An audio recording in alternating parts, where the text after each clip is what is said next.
For 25 years, Michael Thompson worshipped his father. Frank Thompson wasn't just a dad, he was the town hero, hardware store owner, little league coach, church deacon, the kind of man everyone respected, everyone trusted. But Frank's greatest passion was hunting. Every few months, he'd disappear into the wilderness for week-long hunting trips. He'd return with stories of majestic mountains and the ones that got away. Sometimes a deer, sometimes just photographs. When you're older, son, Frank always promised when Michael begged to come along. These trips aren't for beginners. Michael never questioned it. Why would he? His father was perfect. Until Frank died of a sudden heart attack at 65, and Michael found the key to his father's locked gun cabinet. The combination was written in Frank's Bible, Michael's own birth date. Inside the cabinet, Michael expected hunting rifles and old licenses. Instead, he found photographs, dozens of them, but not of animals. They were surveillance photos of people, strangers, each labeled in his father's neat handwriting. Sarah Mitchell, 28, works late Thursdays, lives alone. Robert Chun, 45, jogs same route daily at 6 a.m. Lisa Rodriguez, 34, parks same spot, no cameras. Michael's hands shook as he flipped through dozens of these stalking photos. Then he found the journal. October 15th, successful hunt in Colorado. Target eliminated cleanly. No witnesses. Buried 3 miles northwest of Rabbit Ears Pass. March 22nd, Portland operation complete. Made it look like robbery. Police buying the story. August 8th, Chicago target fought back. Had to improvise. Covered tracks successfully. Entry after entry. 23 years. 37 hunting trips. 37 murders.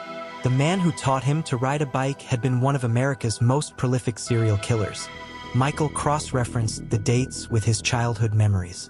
Every hunting trip matched perfectly. The Colorado trip when he was 12. The Portland trip during senior year. The Chicago trip 2 years ago when Dad called to say he'd shot a beautiful elk. There were no elk. There had never been any elk. Michael remembered those phone calls with horror. His father's satisfied voice, "Oh yes, son. This was a very successful hunt." The double meaning made him sick. Frank Thompson was the perfect serial killer because he was the perfect citizen. A respected businessman with an unshakable alibi. When someone disappeared in Colorado, Frank was just a friendly hunter from Montana who'd helped them buy supplies. His military background gave him the skills. His business trips provided travel cover. His reputation made him above suspicion. The hunting trips explained his absences and knowledge of remote burial sites. He'd been hiding in plain sight for decades. In another box, Michael found the souvenirs. A woman's wedding ring, a man's watch, a teenager's class ring, jewelry and IDs from victims, all labeled with Frank's methodical precision. Michael recognized some names from old news stories, missing persons cases, unsolved murders, families who'd never gotten answers. Then he found the letter sealed and marked to be opened in the event of my death. My dear son, if you're reading this, you've found my collection. Everything I did for our family. The money from these hunts paid for your college, our home, your mother's treatments. You benefited from every operation. You have my skills, Michael, my intelligence, my planning ability. These gifts are in your blood. The choice is yours. Destroy everything and forget, or understand that some people deserve to be hunted. Either way, you are my greatest accomplishment. Choose wisely. Your loving father. Michael sat in that workshop until sunrise, surrounded by evidence of 37 murders.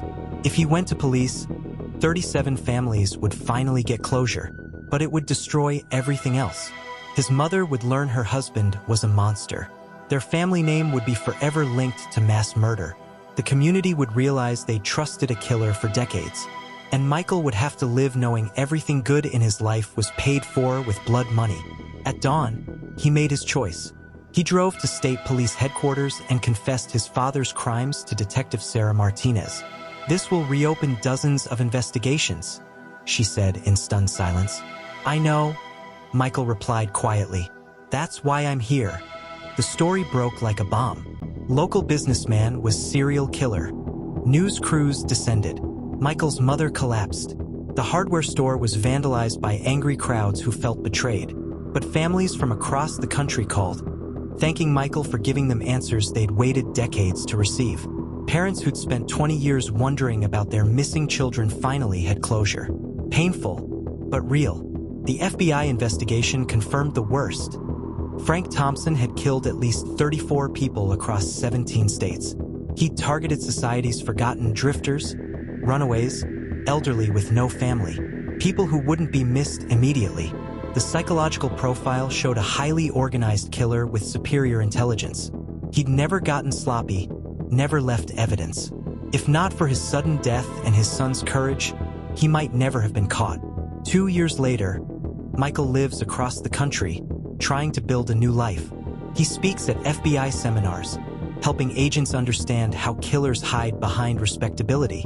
He wrote a book, donating proceeds to victim support. But late at night, he wrestles with the most terrifying question. What if his father was right about inherited traits? What if evil really is genetic? The answer, Michael decided, lies in choice.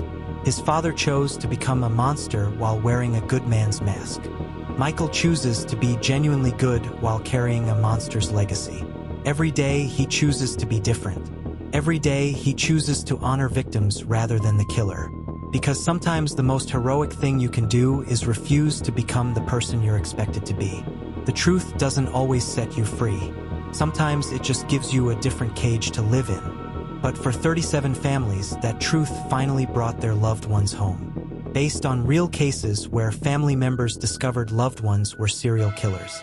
The psychological trauma includes guilt, shame, and questioning one's own moral foundation. Trust your instincts. If someone seems too perfect, dig deeper.